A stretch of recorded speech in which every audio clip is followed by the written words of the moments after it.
Hello Joshers, and welcome to another episode of JEEZEEbox. Today we're going to be talking about A Quiet Place. We of course see Jim Halpert and his family living in a sort of post-apocalyptic world. We find out pretty early on in this movie that there are these creatures out there that are attracted to sound.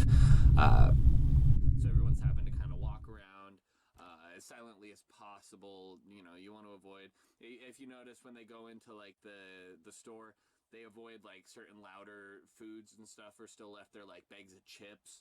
Those wouldn't be safe to eat anymore. So you're really, you know, you are at the mercy of sound basically, which is kind of an interesting concept.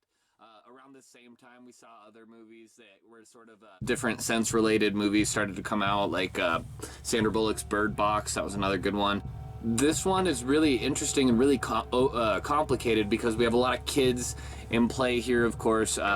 You all know my feelings on kids in horror movies, and a lot of the times I don't care for it.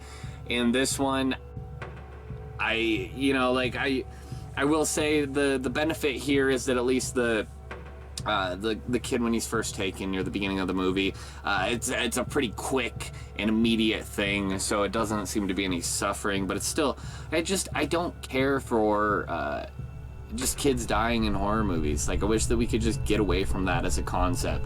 I miss the, it was the bad kids that were basically the target, because in this, it's a kid and he just wants to play with a little robot that makes a little bit of sound. And of course, kids aren't going to be smart enough to know the difference there. They're not going to be able to make the breakaway probably there. One of Emily Blunt's and Jim Halpert's kids is deaf, which is super complicated because that way she can't actually hear if she's making sound. The dad, he keeps on trying to build her a new earpiece so that she can actually hear, and it keeps not working, much to their frustration. This is a really interesting movie though, and of course the mom is pregnant, which is super complicated because that's a super loud and painful experience for both the mother and the baby, and me if I was in the room. They manage to deal with it as best they can, and unfortunately Halpert does pay the price in this movie. There is a new Quiet Place movie coming out this year, which I think is going to be super stressful